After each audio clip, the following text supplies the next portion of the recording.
This is not a coincidence.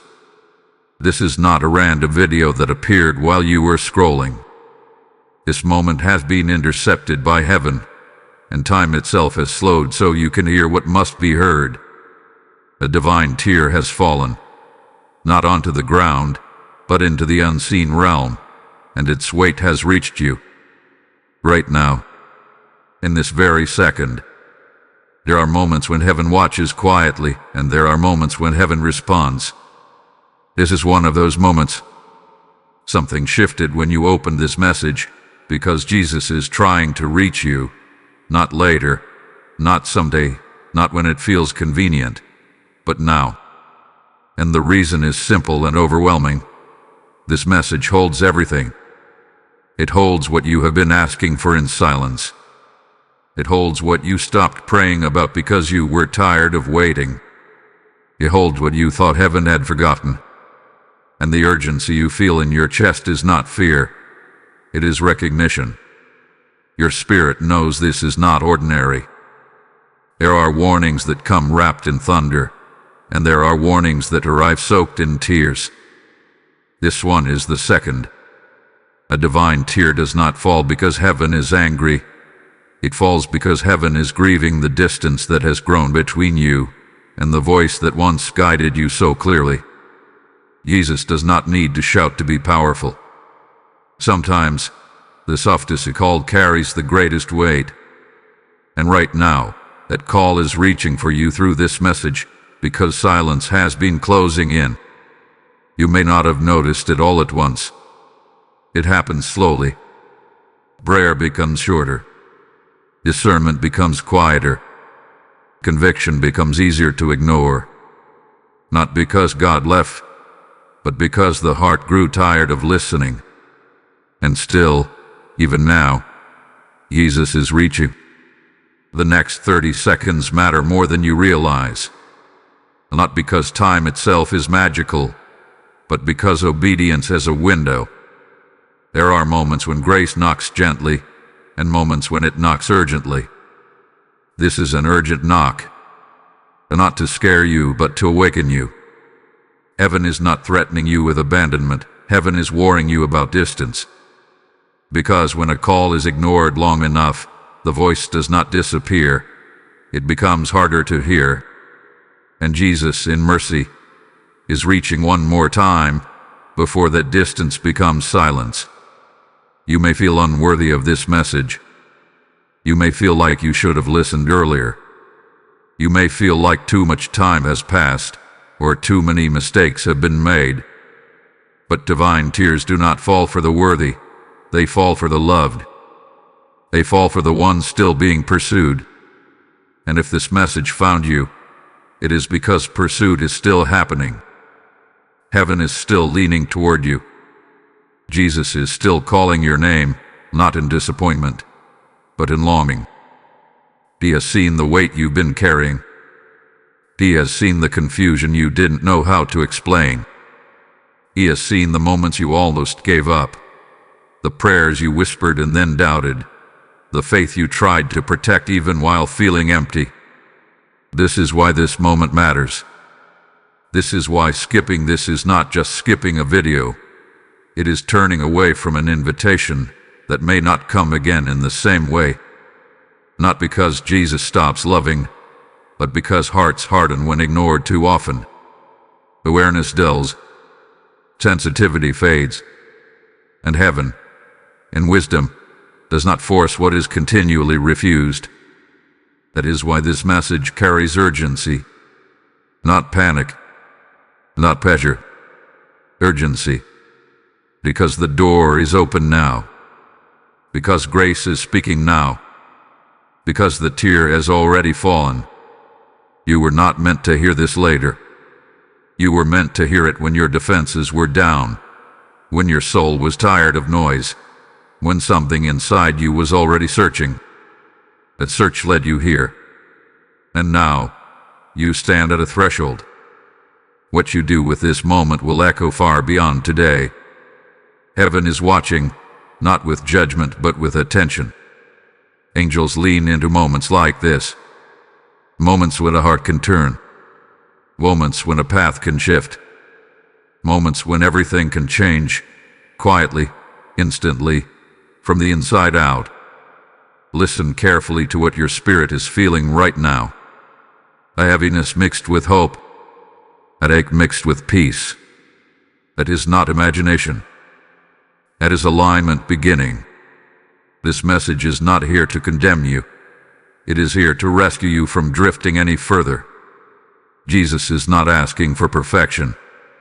He is asking for attention. He is asking for openness. He is asking for response. Because relationship cannot exist in silence forever. Right now, heaven is close. Closer than you think. The divine tear that fell was not weakness. It was compassion overflowing. It was love refusing to give up. And you are standing in the moment it reached you. This is the context. This is the urgency. This is why this message matters. Because Jesus is trying to reach you right now, and what comes next will reveal why this moment was marked long before you ever pressed play. There is a reason this message feels familiar, even unsettling, as if it is continuing a conversation that never truly ended. Long before this moment, long before this video, Jesus had already been reaching for you. Not suddenly, not loudly, but persistently. Quiet moments you brushed aside. Thoughts that interrupted your routine. A sense that you should pause, pray, or change direction, yet you told yourself you would do it later. And later slowly turned into silence. This part of the message is not meant to accuse you. It is meant to awaken you. Because recognition is the first step back into alignment. You were marked for this moment not because you are perfect, but because heaven has been patient. Think carefully about the signs you've encountered. The repeated messages that seemed to follow you. The words spoken by strangers that felt too accurate to ignore. The sudden memories of faith that resurfaced when you least expected them. Those were not coincidences. Those were touches. Each one was Jesus reaching out, saying, I am still here. But life is loud, and distraction is persuasive. So the signals were muted, delayed, or rationalized away. Still, heaven did not withdraw. It waited. And now, here you are, hearing what needed to be heard. There comes a moment when divine communication becomes undeniable. When the heart can no longer pretend it doesn't recognize the voice calling it home. This is that moment. You didn't stumble into this message, you arrived at it. Every step that led you here, every delay, every detour, every disappointment, formed the path. Even your resistance played a role. Because resistance reveals importance. You don't resist what doesn't matter. And the fact that something in you wanted to scroll past this, yet stayed, is evidence that this call reached deeper than surface curiosity. This is not about guilt. Heaven does not operate in shame. This is about awareness. About realizing that Jesus has been speaking, and now he is asking if you are ready to listen again. The world teaches you to move on quickly, to drown conviction in entertainment, to treat spiritual nudges as emotional noise. But your soul knows the difference. Your soul remembers what clarity feels like. It remembers peace without explanation. It remembers direction without confusion. And that memory is stirring right now, because this message is not introducing something new. It is reminding you of something eternal. You may wonder why this feels so urgent. Why now?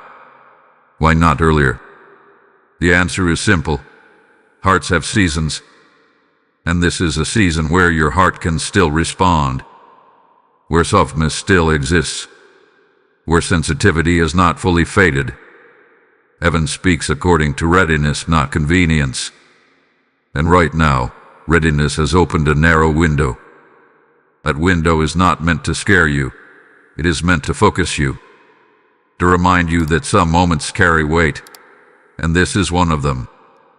This is where response begins, not with grand gestures, not with perfect words, but with acknowledgement, with the quiet admission that yes, something has been calling you. Yes, you have felt it. Yes, you are listening now. That internal yes matters more than you realize. It realigns unseen things. It signals heaven that pursuit has not been wasted. The tear that fell did not fall in vain. And in this moment, your response does not have to remain private. Alignment strengthens when it is affirmed. If this message resonates with you, let that resonance move outward. Engage with it. A simple action can become a spiritual marker. When you like this message, you are not just interacting with content, you are signaling agreement. When you share it, you are extending the reach of what found you, allowing another soul to recognize their own moment. When you subscribe, you are choosing to stay connected to a stream of messages meant to keep you aligned and aware.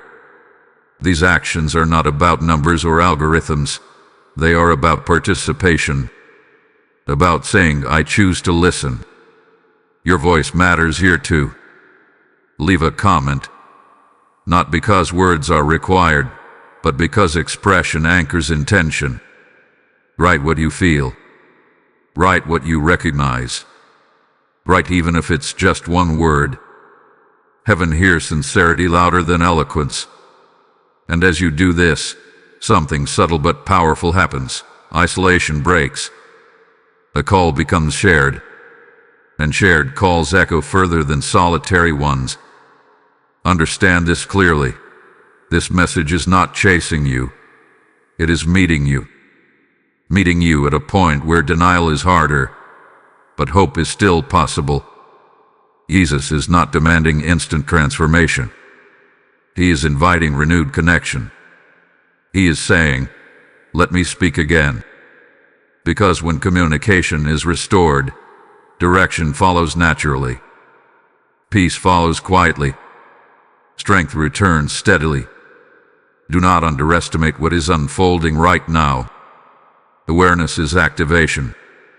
Recognition is alignment. And response is movement. You are not late. You are not disqualified. You are here. And that is enough for heaven to continue. The next part of this message will reveal something deeper, something that explains why this call carried such emotion, and why what follows can change the trajectory of what comes next. There are moments in the spiritual realm when emotion overflows language, when heaven responds not with thunder, but with tears. This is where we are now. A divine tear has fallen, and it did not fall without meaning. In Scripture, tears are never weakness. They are evidence of love reaching its limit of patience and choosing compassion over distance. This tear represents the weight of heaven's concern for a soul standing at a turning point. Jesus is not indifferent to silence. He feels it. He responds to it. And when the distance between a heart and his voice grows too wide, love intervenes in the most human way heaven knows, through sorrow mixed with mercy. This tear fell because something precious was at risk. Not your future in a dramatic sense, but your sensitivity, your ability to hear, your openness to respond. Heaven watches patterns, not just moments. It sees when prayer becomes habitless, when obedience becomes optional, when faith becomes something remembered instead of lived. And still, it waits. Still, it hopes. But there comes a point when compassion moves heaven to act. This message is not random inspiration. It is the echo of that tear reaching you across time and space. Understand this clearly. Jesus is not disappointed in you. He is deeply aware of you. He sees the weight you have carried quietly, the fatigue you hid behind routine, the faith you tried to protect even when answers didn't come, The tear that fell was not because you failed. It fell because you matter. Because love does not remain silent when connection is slipping away. Heaven does not grieve lightly. And if grief moved heaven to reach you like this, it means the value placed on your soul is immense. A divine tear carries information. It carries urgency. It carries truth without accusation. It says, I see you drifting, and I refuse to let you disappear without reaching one more time. That is what makes this moment sacred. You are not being warned of destruction. You are being invited back into awareness, back into listening, back into the closeness you once knew, even if you cannot remember when it faded.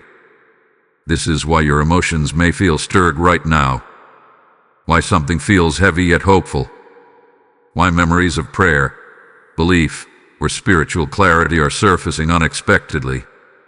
That is not nostalgia, it is alignment awakening. The tear did its work. It softened what had grown guarded. It opened what had been closing. And now, heaven waits to see what you will do with this opening.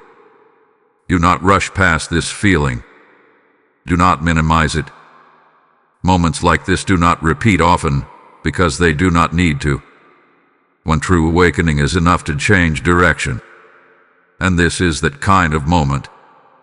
Jesus is not asking you to fix everything today.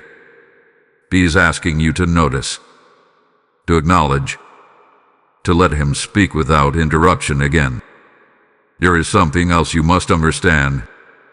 Tears precede action. In Scripture, tears often come before restoration, before breakthrough, before renewed covenant.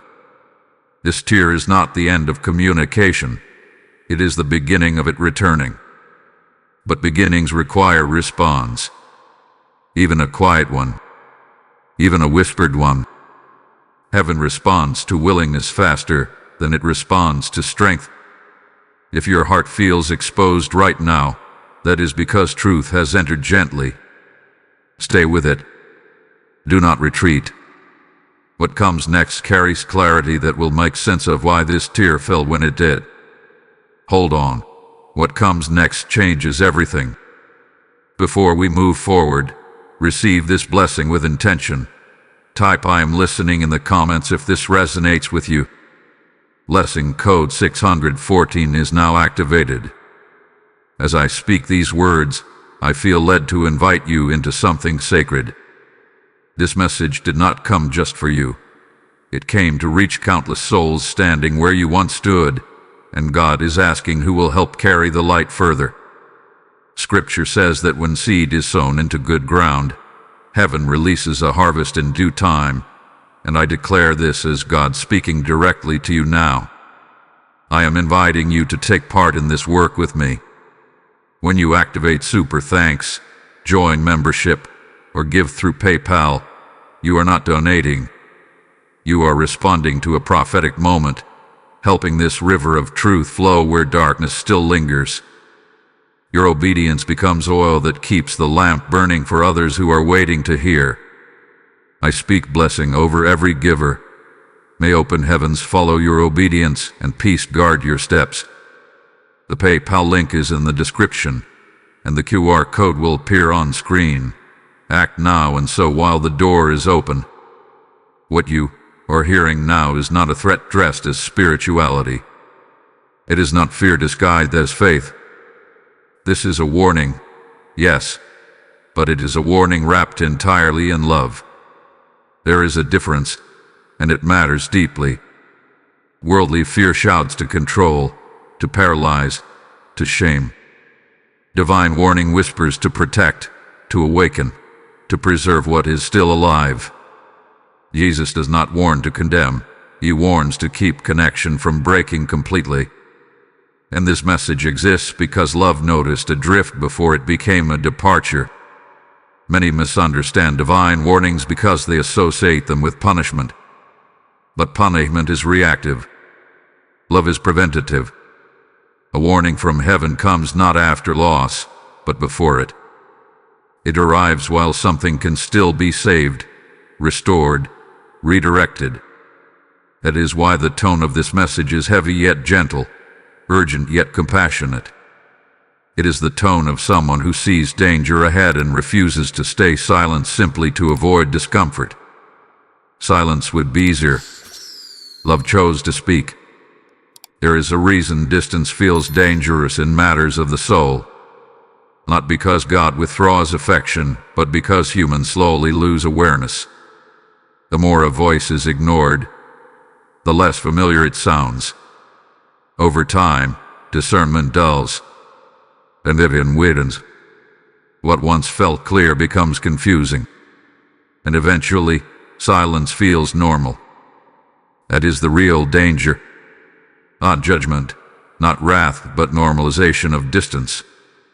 Jesus is warning you because that process had begun, quietly, subtly, without drama. And mercy stepped in before it went further. This warning is not saying, you are about to be abandoned. It is saying, do not keep walking away from the voice that gives you life. There is a difference. Heaven is not closing its heart to you. It is asking you not to close yours any further. Relationship requires response, not perfection, not constant strength. Response, even a small one, even a delayed one. But response must exist, or connection fades by default. You may feel a discomfort hearing this, and that is natural. Truth often unsettles before it heals. But do not confuse discomfort with condemnation. Condemnation pushes you away. This message is pulling you closer. It is saying, stop for a moment. Look at where this path leads. Choose again. Warnings are invitations in disguise. They give you the dignity of choice. They trust you with awareness instead of forcing compliance. Jesus knows how easy it is to drift. He lived among distraction, pressure, fatigue, misunderstanding. He understands how hearts grow tired, how hope can thin, how waiting can erode confidence. That is why his warning carries empathy, not accusation. He is not listing your failures. He is pointing to your future and saying it still matters too much to lose. Silence does not arrive suddenly. It settles gradually. It begins when prayer feels optional, when obedience feels negotiable, when conviction feels inconvenient. None of these moments feel dangerous on their own. That is why they are effective. Distance rarely announces itself. It grieves. And this message exists because heaven recognized the pattern and intervened while your heart could still recognize the call. Do not mistake this for pressure to perform. Jesus is not asking you to prove anything. He is asking you to notice what is happening and respond with honesty. To admit where listening stopped. To reopen what has been closing. Warnings are acts of trust. Heaven trusts that you care enough to respond when shown the truth. There is mercy even in the seriousness of this message. Mercy does not remove consequence. It reveals it early. It gives you time to turn before loss becomes reality. That is why this warning feels weighty. Weight means value. Heaven does not warn about what is insignificant. It warns about what is precious and vulnerable. If you feel resistance rising, pause and ask yourself why. Resistance often protects something fragile. The fear of change. Fear of disappointment. Fear of hoping again. Jesus is aware of that fear. He is not offended by it. He is inviting you to let him meet you there instead of retreating behind it. This warning is not the end of the conversation. It is the clearing of the noise so the conversation can continue. Jesus is saying, I am still speaking. Please listen now. And the fact that you are still here, still hearing, still feeling, means the warning is working as intended, not to frighten you away, but to draw you back into clarity. You are not being scolded. You are being protected. Protected from becoming someone who no longer notices heaven reaching out. Protected from settling into a silence that feels normal but is not natural. Protected from forgetting how close God once felt. Love is doing what love does best, intervening before it is too late.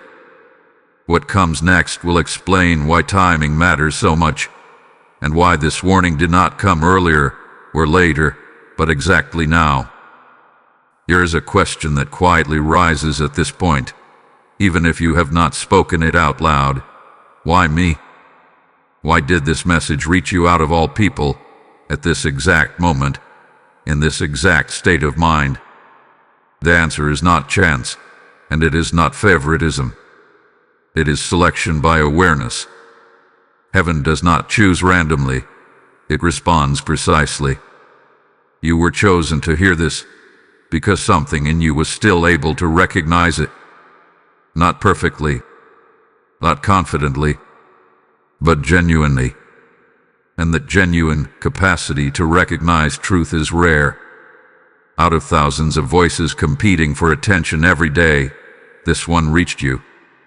Out of countless moments you could have been distracted, this one held you still. That is not coincidence. That is targeting.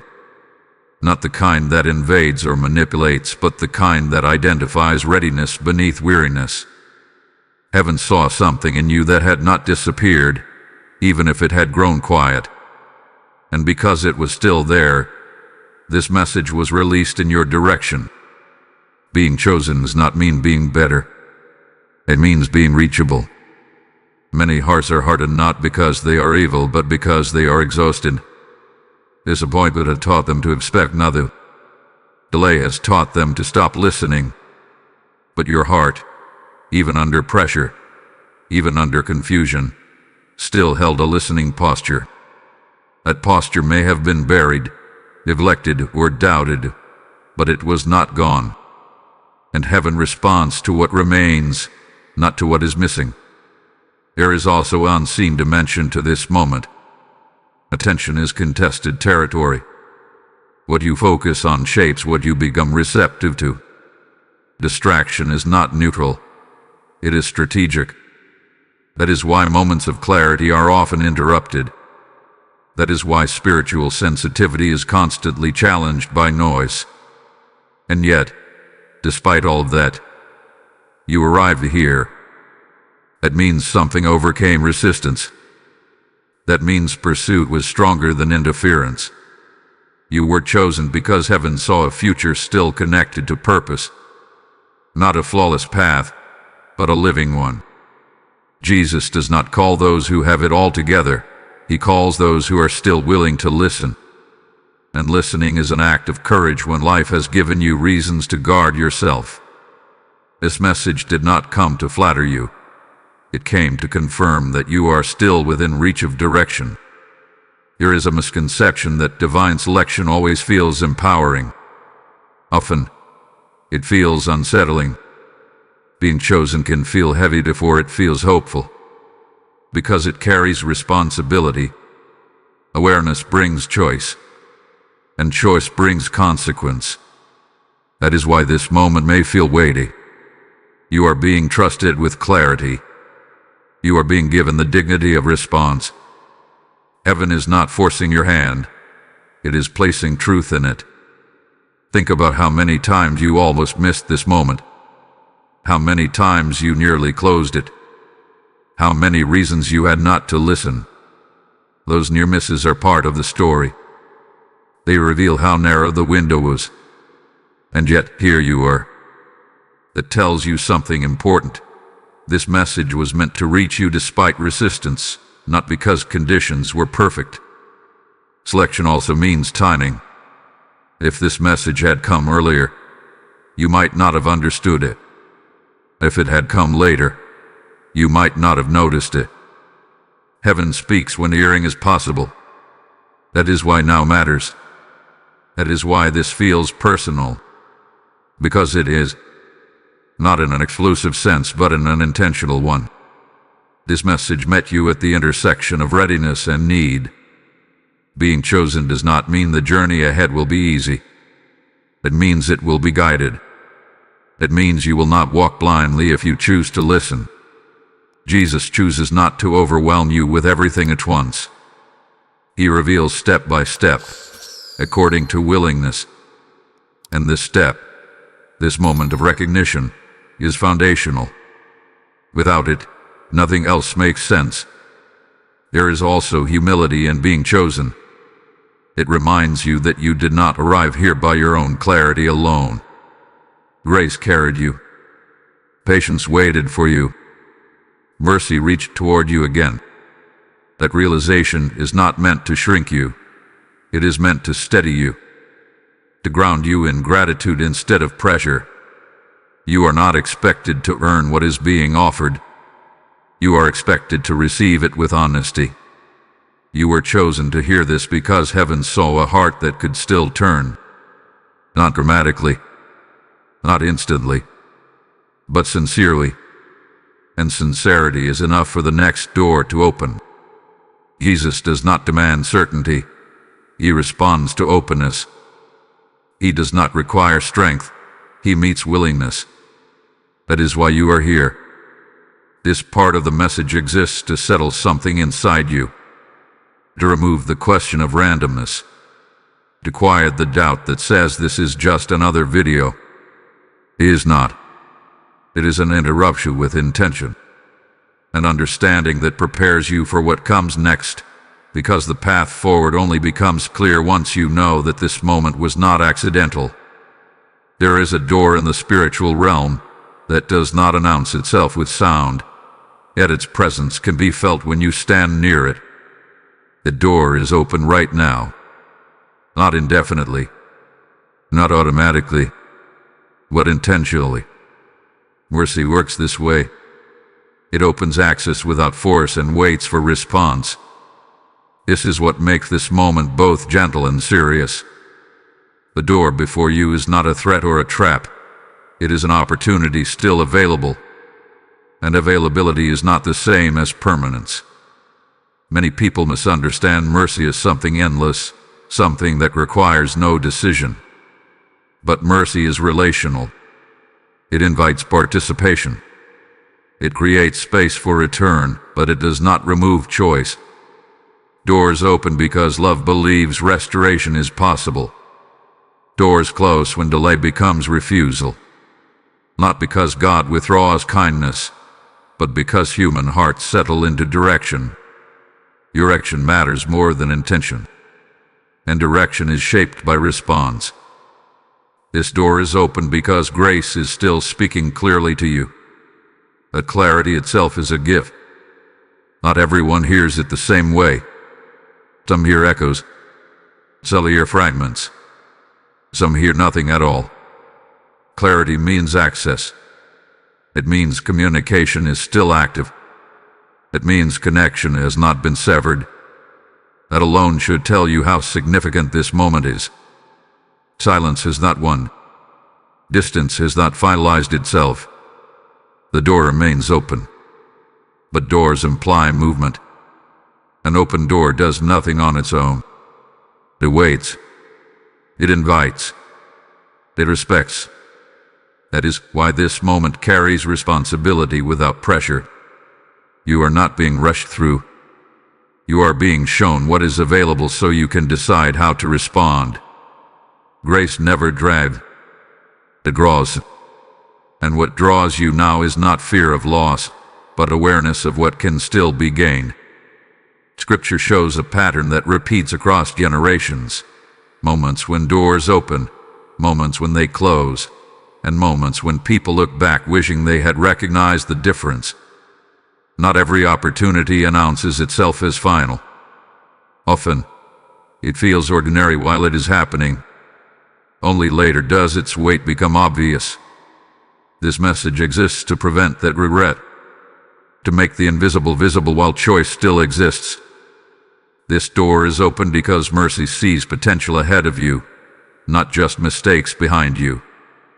Jesus does not invite you back to relive what was lost. He invites you forward into what can still be restored. But restoration begins with response, not with effort, not with perfection, with willingness.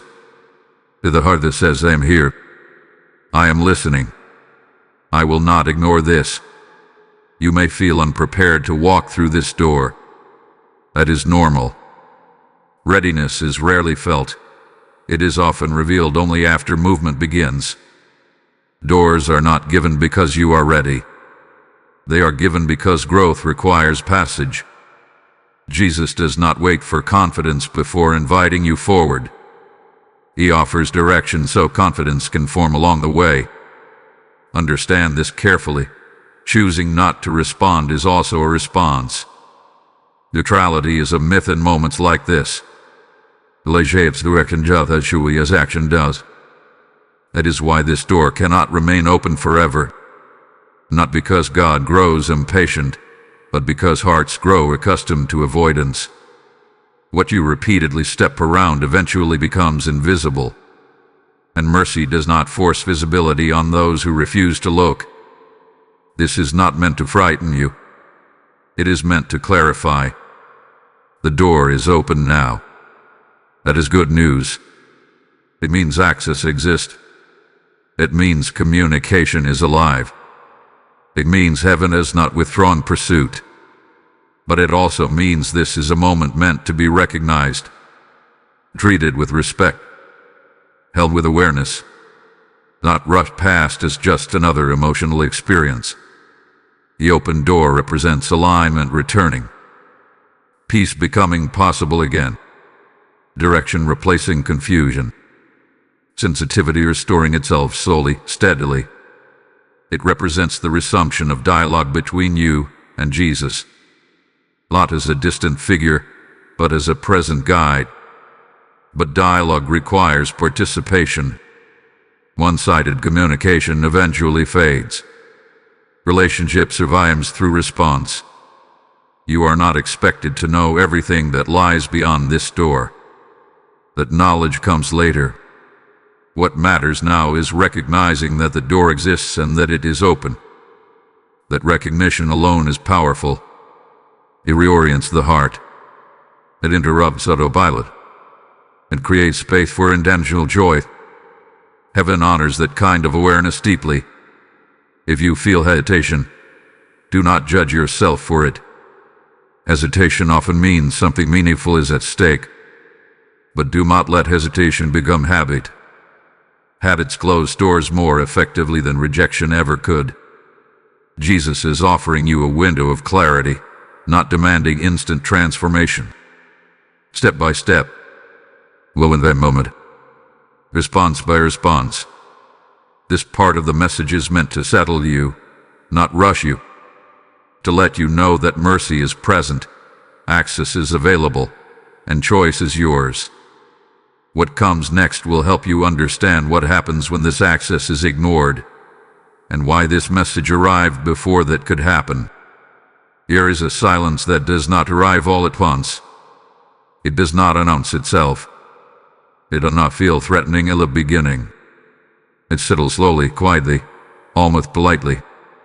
This is the silence that follows when divine calls are repeatedly ignored. Not because Jesus stopped speaking out of anger, but because the human heart slowly stops recognizing the sound. Silence is not punishment. It is the natural result of distance left unaddressed.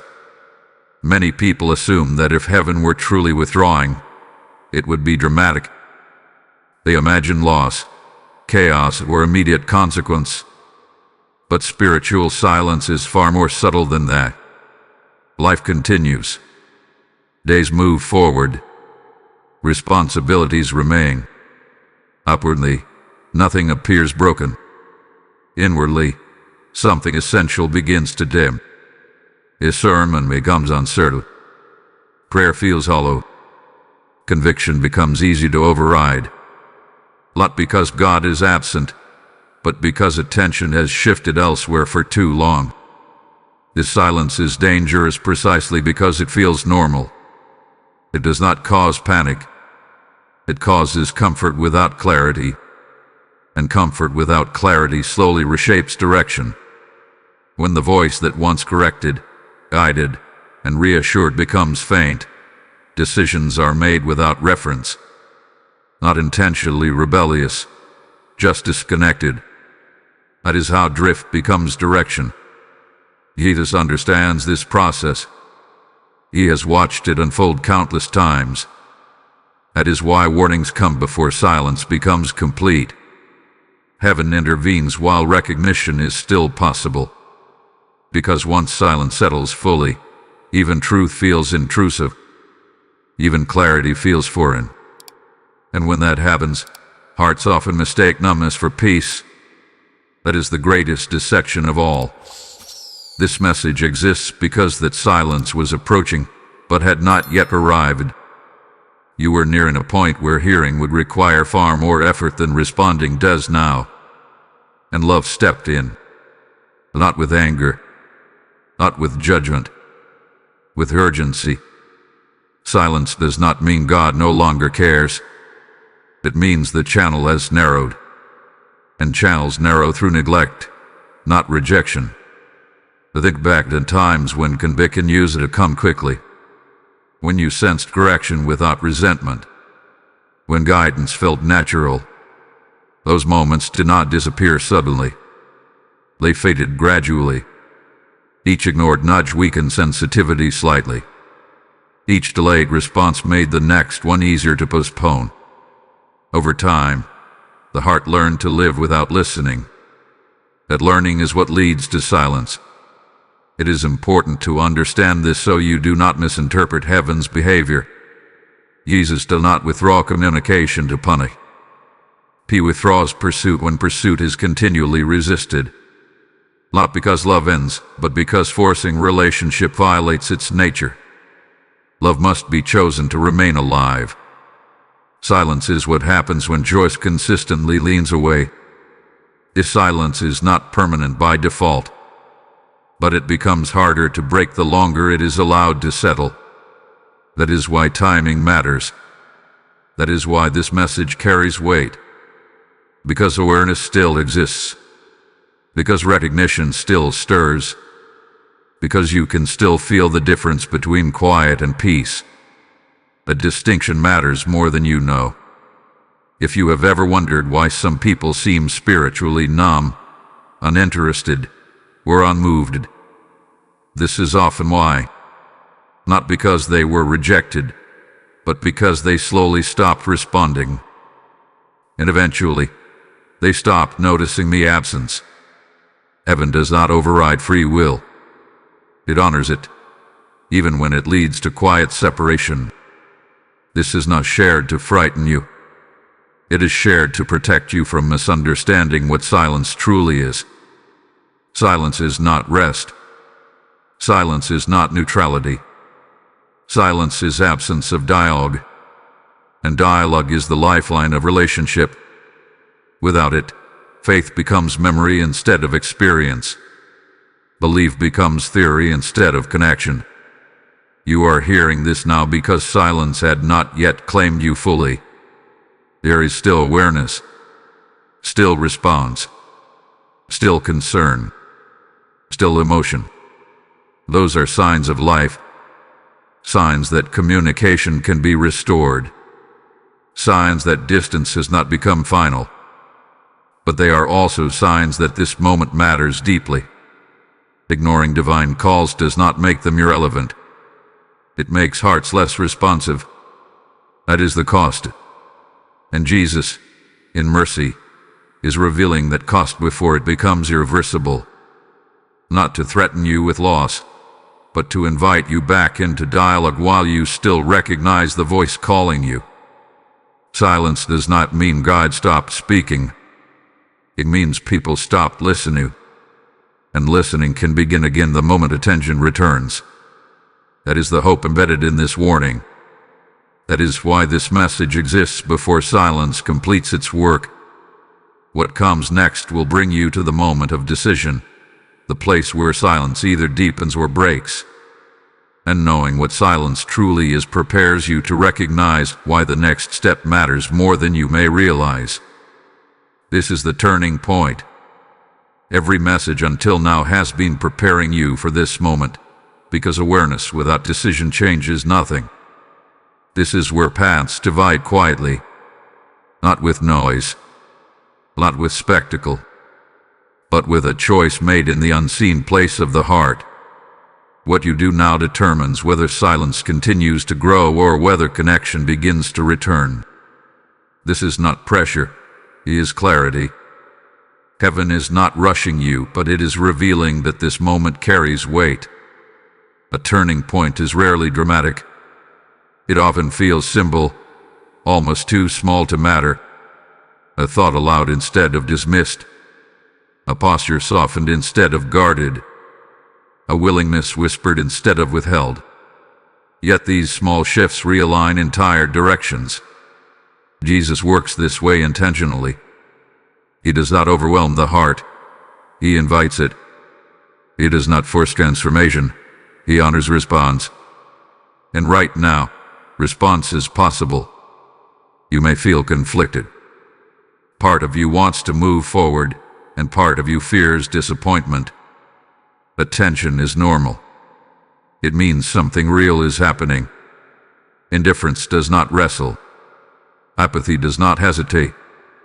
Only hearts that still care feel this pull. And that care is evidence that silence is not won. It means the line of communication is still active, even if it has been quiet. This turning point is not about making promises you cannot keep. It is not about committing to a version of yourself you do not recognize yet. It is about orientation, about deciding which direction you are willing to face again. Jesus is not asking you to run ahead. He is asking you to turn toward Him. Movement comes later. Your action comes first. When a heart turns, even slightly, unseen things begin to shift. Sensitivity starts to return. Conviction regains clarity. Peace begins to replace numbness. Not instantly, not perfectly, but genuinely. This is why heaven waits for turning points instead of forcing outcomes. A turned heart listens differently. It receives differently. It lives differently. Understand this clearly. Choosing to turn does not erase the past. It redeems the present. It opens space for restoration to begin where it actually matters, now. Jesus does not rewind your story. He redirects it. And redirection always begins with decision, not emotion. Emotion may accompany it, but decision sustains it. This moment matters because it is quiet. There is no external pressure forcing you, no visible consequence threatening you. Only truth presented clearly and respectfully. That is the kind of moment heaven honors deeply. Decisions made without coercion carry lasting power. They are owned, not borrowed. You do not need to know what comes next to choose to turn. You only need to know who you are turning toward. Jesus does not reveal the entire path at once because trust grows step by step. This step is simply choosing to listen again, to acknowledge His presence, to allow dialogue to resume. If you feel resistance loosening, even slightly, that is enough. If you feel fear, bring it with you. Fear does not disqualify you. Pretending does. Honesty is the doorway through which restoration enters. Jesus responds to honesty faster than to confidence. This is also where silence either breaks or deepens. Turning toward the voice restores sensitivity. Turning away normalizes quiet. There is no neutral here, but there is grace. Grace in the invitation. Grace in the patience. Grace in the timing. This is not about earning anything. It is about choosing relationship over distance. Stay with this moment. Do not rush ahead mentally. Let the weight of it settle. Let the simplicity of it steady you. The turning point does not need to feel powerful to be powerful. It only needs to be sincere. What you are about to hear next will bring peace, not pressure. It will explain what happens when this turning point is honored. You'll be glad you stayed for what's about to be revealed. Before we move forward, receive this blessing with intention. Type "I turn back" in the comments if this speaks to your heart. Blessing code 842 is now activated. In this turning moment, I need to speak directly to those whose hearts are stirring right now. God is using this message as a flame, and flames are meant to spread light, not stay contained. The Lord says, "When you sow into what feeds souls, I multiply the harvest beyond what you can see." I am inviting you to respond prophetically through super thanks, channel membership, or a PayPal seed, so this voice can reach those standing at their own turning point. This is not about giving money. It is about releasing oil so the lamp does not go out. I bless every giver with open heavens, restored clarity, and divine acceleration. The PayPal link is in the description, and the QR code will appear on screen. Obey now and let your obedience speak in the Spirit. When a turning point is acknowledged, alignment must follow. Awareness without alignment fades quickly, but alignment anchors what has begun.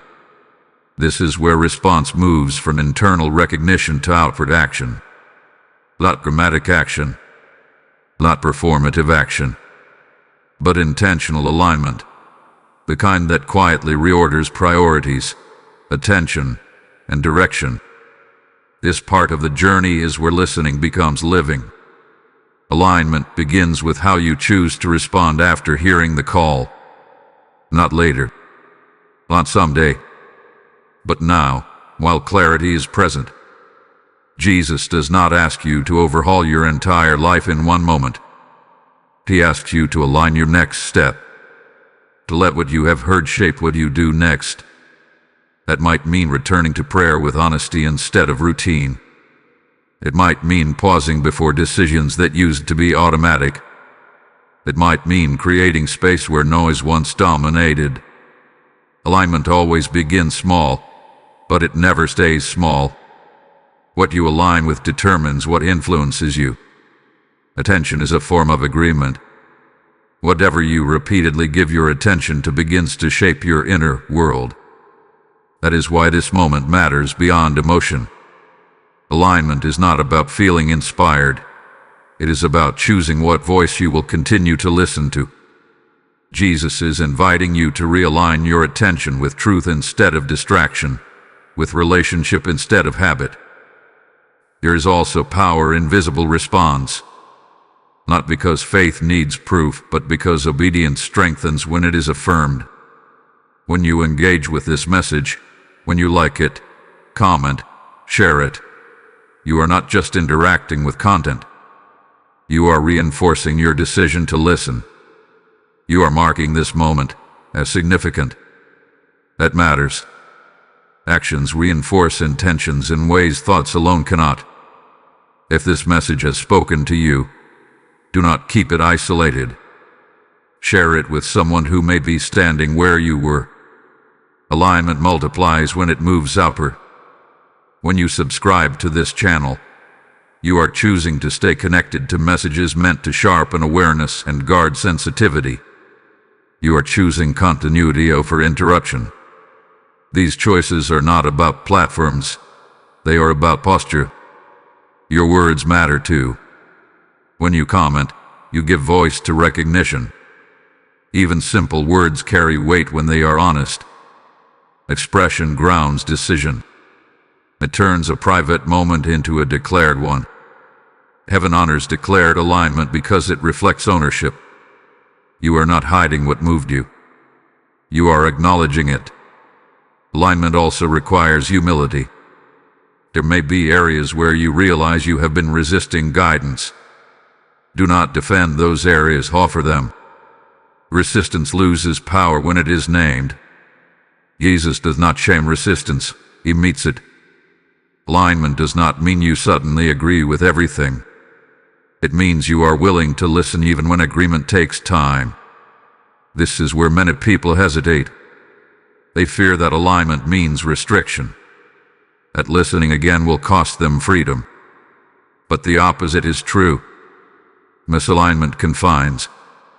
It narrows perspective. It dulls joy. Alignment restores clarity. It brings peace not by removing complexity, but by ordering it. Jesus does not take life away. He returns it to its proper center.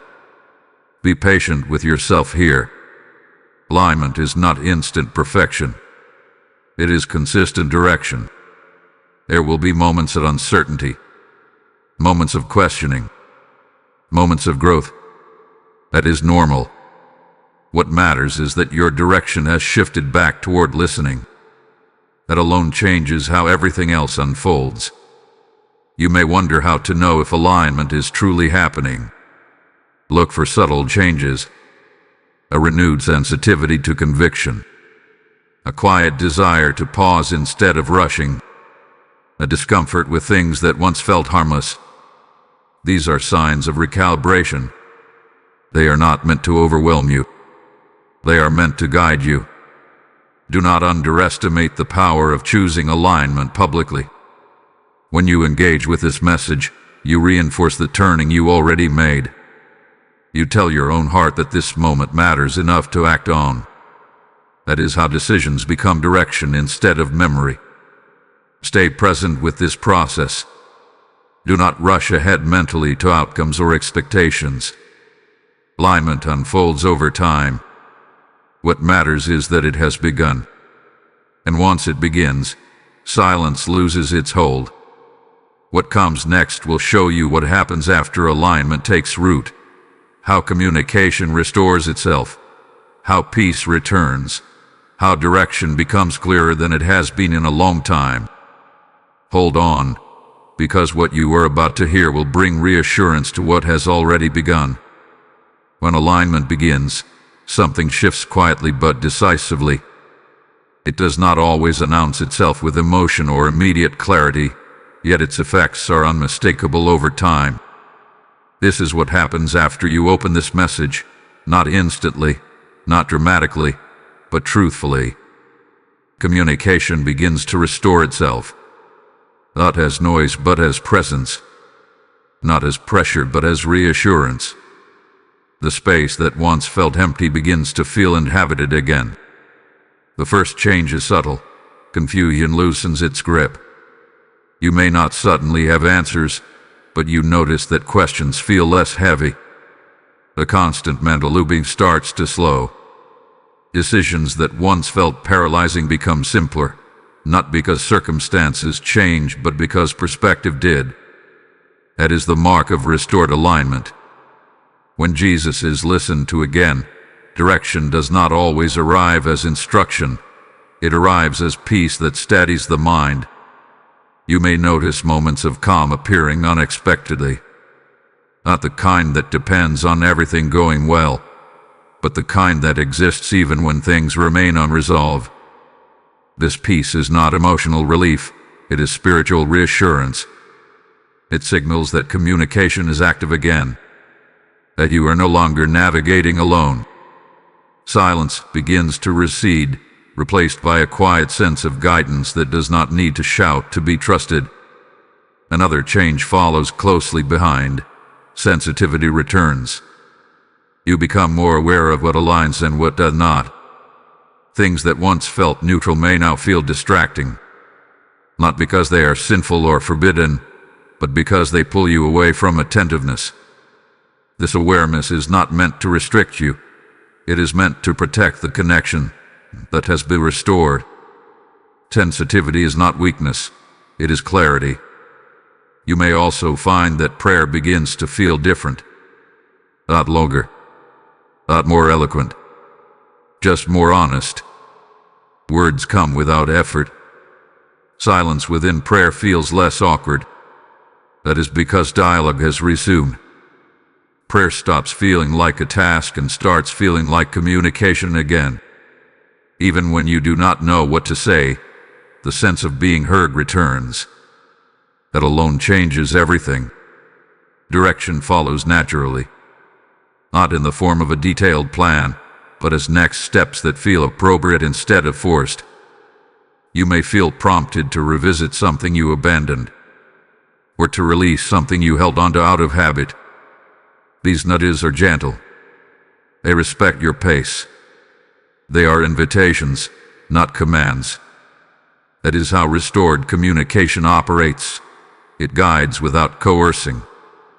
Peace also begins to replace the underlying anxiety you may have carried for a long time. Not all anxiety disappears, but its authority diminishes. It no longer defines your internal landscape. You recognize it without being ruled by it. That shift is significant. It means trust is beginning to reestablish itself. Trust not just in outcomes, but in guidance. You may notice increased awareness of timing, moments that feel right, pauses that feel necessary. This is discernment returning, not as fear of making mistakes, but as confidence in waiting when needed. Discernment does not rush. It listens, and listening has become possible again. Another sign of restoration is gratitude resurfacing naturally. Not forced gratitude, but spontaneous appreciation. Small things begin to matter again. Moments feel less rushed. Presence becomes more accessible. These are not coincidences. They are symptoms of alignment healing the inner environment. Do not expect perfection. Restoration does not erase struggle. It reframes it. Challenges may remain, but they no longer feel isolating. You begin to sense accompaniment. That is the core change. You are no longer carrying everything alone, even when circumstances remain complex. It is important to protect this restored space, not by withdrawing from life, but by remaining attentive. Distraction is not inherently wrong, but unchecked distraction erodes sensitivity. You do not need to fear it. Just be aware of it.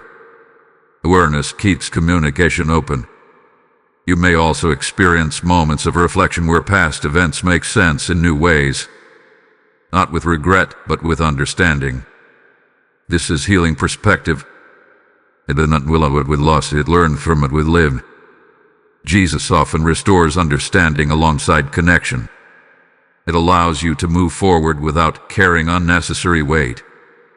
Above all, you begin to feel accompanied, not watched, not judged, accompanied. That sense alone alters how you face each day. It does not eliminate uncertainty, but it provides grounding within it. That is what happens when this message is opened, not as content, but as invitation. What you are experiencing now is the beginning of restored communication, not the end of the journey, but the resumption of it. And what comes next will help you understand why heaven pays attention to how you respond, and why this moment echoes further than you may yet realize. There is a truth that is rarely spoken, yet it shapes far more than people realize. Heaven observes response, not to measure worth, not to keep score, but to witness alignment. When a soul responds to a divine call, that moment does not pass unnoticed. It is recorded not as performance, but as intention. Heaven watches response because response reveals direction, and direction determines what can be entrusted next. This is not about angels watching with judgment. It is about witnesses recognizing choice. Scripture often speaks of heaven rejoicing, recording, or responding when hearts turn. That language exists for a reason. Your response matters beyond your own awareness. It creates movement in the unseen realm, not because God needs permission, but because relationship honors consent. When you respond, heaven is given space to act more freely in your life. What you may not realize is that many blessings are held not because they are withheld, but because timing requires readiness. Readiness is revealed through response. When you listen, align, and turn, you demonstrate capacity. capacity to receive guidance, capacity to steward clarity, capacity to carry what comes next without losing sensitivity again. Heaven watches for that capacity, not perfection. This moment is being witnessed because it represents a shift, not necessarily visible to others, but visible to the unseen. You are not being evaluated for flawlessness. You are being acknowledged for openness. A distinction is essential. Heaven does not reward image. It responds to authenticity. And authenticity is exactly what this moment has required of you. There is also accountability in being seen, not the kind that produces fear, but the kind that produces purpose. When response is witnessed, it carries weight. It becomes something you remember when distraction tries to pull you back into old patterns. Awareness that this moment mattered beyond emotion helps anchor future decisions. It reminds you that alignment is not imaginary. It is real and consequential. You may wonder why this matters if God already knows everything. The answer lies in relationship. Witnessing is not for God's information. It is for relational continuity. Just as meaningful moments in human relationships are remembered, so are moments of spiritual response. They become reference points, places the heart can return to when clarity is challenged. Heaven watching does not mean pressure to maintain intensity. It means recognition of sincerity. Sincerity creates trust. Trust opens pathways. When trust is established, guidance becomes clearer, timing becomes sharper, and protection becomes more evident. This is not mystical exaggeration. It is relational reality. Trust changes how communication flows. There is also encouragement in knowing you are not invisible, that your quiet decisions matter, that turning points made in solitude are honored.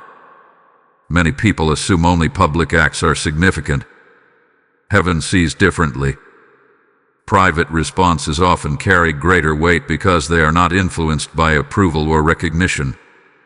They are chosen simply because truth was heard. This is why it was important for you to stay present through this message. Each part built awareness. Each awareness prepared response. And response is what heaven watches, not to judge you but to participate.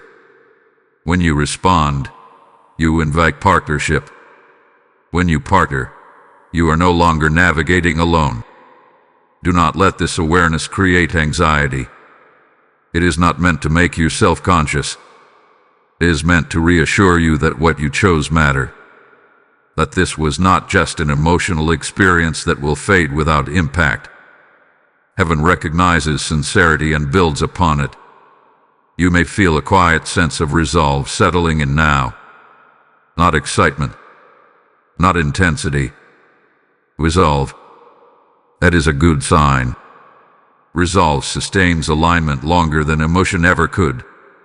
Emotion ignites. Resolve steadies. Heaven works best with steady hearts. This does not mean the journey ahead will be without challenge. But challenges encountered with awareness feel different. They do not threaten connection. They refine it. When heaven witnesses response, it does not remove difficulty. It provides companionship through it. What you are stepping into is not spectacle. It is continuity, ongoing communication, gradual restoration, deepening trust. Those things are built over time, but they begin in moments like this. Moments where response is chosen without being forced.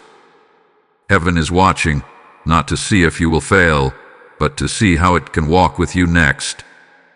And that understanding prepares you for the final part of this message, where everything comes together, not in urgency, but in assurance. This is where everything comes together, not in tension, not in fear, but in assurance. What began as urgency now settles into clarity. What started as a warning now reveals itself as mercy fulfilled. You did not arrive here by accident, and you are not leaving unchanged. The message you opened has done its work, not by overwhelming you, but by guiding you gently back into awareness, response, and alignment. And now, heaven offers what it always intended to give: reassurance. You are not alone moving forward. That is the truth that needs to anchor itself deeply within you.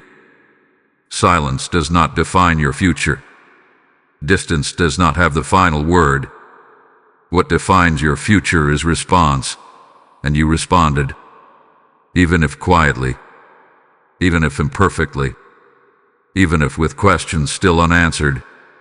Response is enough to reopen dialogue, and dialogue is the foundation of everything that follows. Jesus is not standing far off, evaluating whether you did this correctly. He is near, affirming the direction you chose. Relationship is not restored through flawless execution. It is restored through willingness to listen again. That willingness has already reshaped the path ahead of you. You may not see all the results yet, but the shift has occurred. Direction has changed. Communication has resumed. Peace has begun its return. From this point forward, assurance replaces urgency. Not because urgency was wrong, but because it has accomplished its purpose. You heard. You turned. You aligned. Now you walk with awareness instead of pressure. Growth will come gradually. Understanding will deepen over time. Sensitivity will strengthen as you protect it. None of this requires striving. It requires attentiveness. Listening becomes a way of living, not a momentary response. There will be days when clarity feels strong and days when it feels faint. That is normal. What matters is that you now recognize the difference between peace and silence, between guidance and distraction. That recognition keeps you grounded. It allows you to return when noise increases. It gives you confidence that connection can be renewed whenever attention turns back toward truth. You not measure what happens next by dramatic signs. Measure it by steadiness, by a quieter mind, by decisions that feel less forced, by moments of peace that appear without explanation. These are not small things. They are the evidence of restored alignment. They signal that you are no longer navigating blindly. Assurance also means patience. Heaven is not in a hurry with you. It is committed. Growth unfolds at the pace of honesty. Restoration deepens as trust builds. You are not expected to rush ahead or prove anything. Simply continue listening. Continue responding when prompted. Continue protecting the sensitivity that has returned. If doubts surface, do not panic. Doubt does not cancel alignment. Avoidance does. Bring questions into the dialogue instead of letting them push you away from it. Jesus does not fear your uncertainty. He meets it. Assurance grows not from having no questions, but from knowing where to bring them. Remember this: you were reached because you are valued. A divine tear does not fall for what is insignificant. It falls for what is loved deeply. That love is not changed. It is not conditional on consistency. It remains constant, even as you learn to walk more attentively. As this message closes, let it close gently. There is nothing left to prove, nothing left to rush. What needed to be heard have been heard. What needed to be acknowledged have been acknowledged. Now, you move forward accompanied, aware, and grounded. Carry this assurance with you. Heaven is not distant, and you are not forgotten. Communication is open. Guidance is available. Peace is present. And whenever you feel unsure, remember this moment, not as a warning but as a return. Receive this final blessing with intention. Type "I receive His voice" in the comments if this message has settled your heart. Blessing code 931 is now activated. As this message comes to rest, the Spirit invites a response that reaches beyond you. God's Word is a living river, and rivers are meant to flow, not stop at one shore. The Lord is saying, "What you release into my work, I return pressed down and overflowing." I am calling you, personally, to act now through super thanks, channel membership, or PayPal, so this message can continue reaching souls still waiting for their moment of return. This is not charity, it is obedience that unlocks harvest. I bless every giver with peace in their homes, clarity in their steps, and favor that follows them. The PayPal link is in the description, and the QR code will appear on screen. Release your seed now and let heaven respond.